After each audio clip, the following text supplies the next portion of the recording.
About 2 years ago, I began to cover Carvana and the absolute disaster that this company was for the better part of 2022 and even 2023. You see, during this period of time, things didn't look good for Carvana. The company was hit with multiple legal actions in multiple different states due to title paperwork being filed incorrectly, late, or in some cases not at all. Due to this paperwork mishap, there had been dozens of reports over the years of people buying cars from Carvana that had inaccurate titles, or people who purchased cars but couldn't get them registered, and thus they weren't even able to drive the cars that they had just recently purchased. And as a result of this, Carvana was at different points over the years banned from selling cars in multiple states, including Illinois, North Carolina, and Michigan. Around the same time, Carvana started to see financial struggle due to a changing car market, and Carvana's debt was piling up, hitting a peak of about $8.4 billion.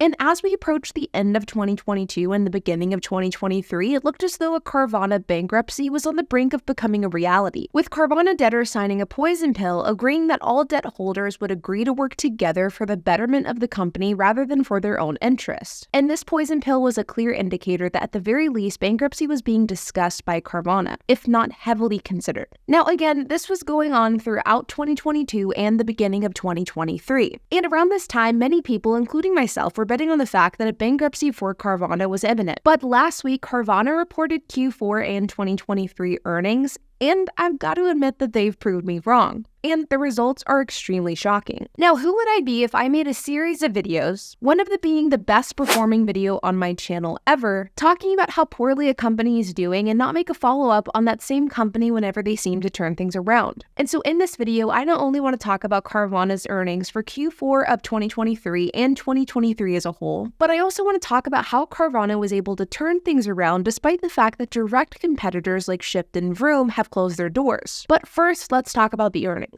In Carvana's most recent earnings call, Carvana reported their first ever annual profit for the 2023 year. The company posted its first annual profit with a net income of $450 million for 2023 compared with a loss of $1.59 billion in 2022. This is significant, and the significance of this truly cannot be overstated. For the fact that Carvana was able to report their first profitable year in this current car market, it's impressive. In 2023, Carvana sold 312,847 retail units for a total revenue of $10.771 billion.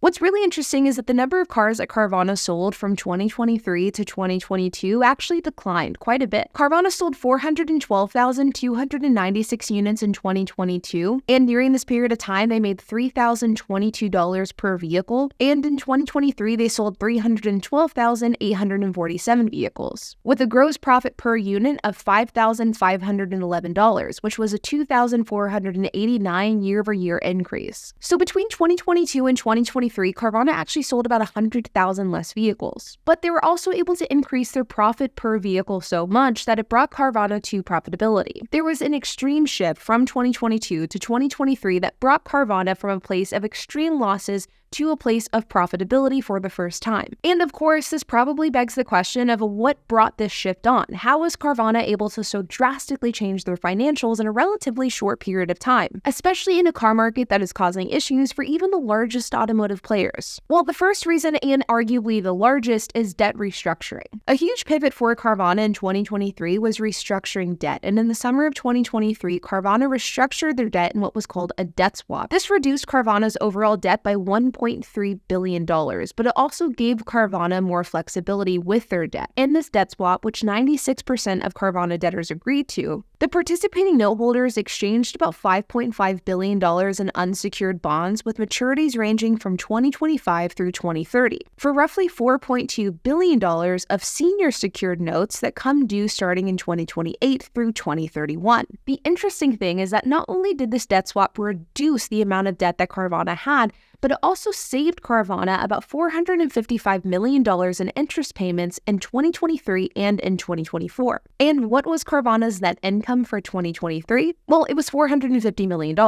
So to say that debt restructuring was a component to Carvana's profitability, that would be an understatement. It was a huge factor as to why Carvana was able to post a profit in 2023. And the reason why Carvana was able to successfully do this debt swap is for a few reasons. Number one is that debtors knew that they didn't really have a choice. They either had to come to the table with a deal or they had to risk losing everything, because if a deal didn't get done, well, then Carvana had a big chance of going under. And the second reason is that with this debt swap, the debt went from being an unsecured debt to a secured one. And so ultimately, this ends up becoming a safer investment for the debt holders. Another factor in Carvana's profitability is profit per unit, which absolutely exploded in 2023. The gross profit per unit for 2023 was $5,511, which was $2,489 more than it was in 2022.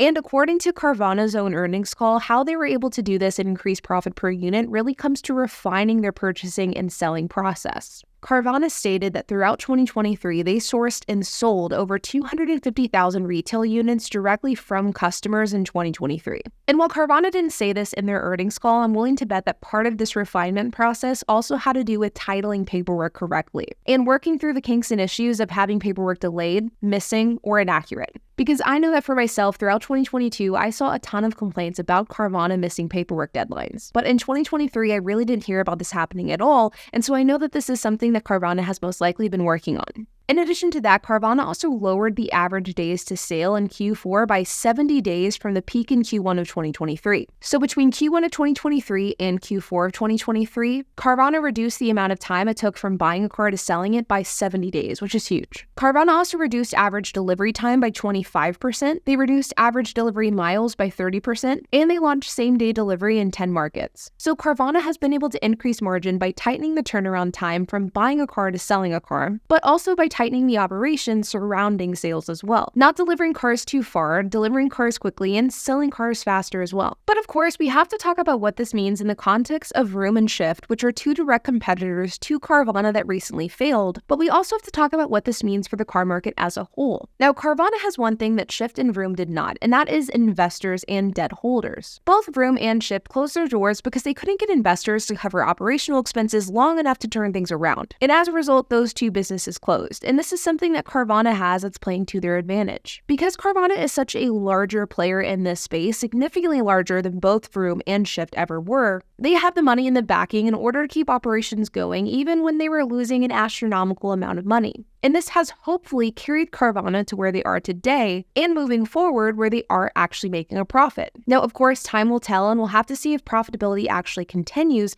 but it certainly is a major contributing factor that got Carvana where they are today. Without debt and investors, Carvana would have sank as well. And so I wouldn't really say that Carvana's current state is attributed to anything other than the size that Carvana is and the backing that they had in order to stay afloat. Something that if Shift or Vroom had, they probably could have stayed afloat as well. And truthfully, even though I am surprised that Carvana did turn things around, at least as of today, I'm not necessarily surprised to see that they're the only ones standing out of the three major competitors in this space, because they were always significantly larger than Shift and Vroom, and so as a result, they had a huge upper hand. And only time will tell if this business model actually does have true longevity. And well, whenever it comes to the overall car market, well, I don't think it tells us anything that we didn't already know. Despite the fact that Carvana did have their first profitable year last year, they did sell significantly less cars than they did in 2022, which again indicates to a waning demand. And while Carvana was able to increase their profit per unit, they were able to do so because their operations had a ton of room for improvement. And it'll be really interesting to see if they're able to continue this progress throughout 2024 with the car market shifting even more. And ultimately, I think that the financial results of Carvana isn't really the result of the car market as a whole at all, and is instead the result of operational improvement. But all I can say is I was definitely wrong about Carvana, because if you would have asked me a year and a half ago if they would be around today, I would have probably said no. I certainly wouldn't have bet that they would have had their first profitable year in 2023. And the fact that they did this in this current car market, well, it's impressive, and I'll definitely be keeping an eye on them in 2024. But like always, you guys, I hope that you enjoyed this video. If you have any questions, comments, if you have anything to add, I would love to hear it, so make sure to leave a comment down below.